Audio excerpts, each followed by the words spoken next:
আমাদের বাড়িতে যদি দুপুরবেলা নিরামিষ হয় তাহলে রাত্রের বেলায় কিছু না কিছু হবে। হ্যাঁ, শুক্রবার আর শনিবার ব্যাপারটা আলাদা হয়। তো আজকে দিনের বেলায় সবজি হয়েছিল। তো রাতের বেলায় মাটন নিয়ে চলে এসেছিল মা, কারণ মাটন খেতে খুবই ইচ্ছে করছিল। আর মাটন যদি পাতে থাকে তাহলে আর কিছু চাই না। তো সেটারই প্রিপারেশন নিচ্ছিলাম। দেখো আলু-টালু সব কেটে নিয়ে এই যে সব কিছু কেটে নিয়েছিলাম। আর রান্নাটা আমাকে একাই করতে হয়, যেহেতু আমার হাতে রান্না খেতে ভালোবাসে মারা। তো আমাকেই বলে বেশিরভাগই রান্না করতে।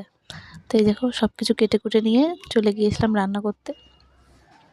তো যেরকম পেঁয়াজ দিয়ে পেঁয়াজটা ভেজে নিয়ে মশলা কষে দিয়ে দিয়েছিলাম মাটন। তো এই যে মাটনটা কষিয়ে নিলাম ভালো করে, কারণ মাটনের মধ্যে কষানোটা বেশি ইম্পর্ট্যান্ট। দিয়ে গরম গরম রুটি করে নিয়েছিলাম, রুটি দিয়ে মাটনটা খেলাম, দিয়ে বসে পড়লাম খেতে।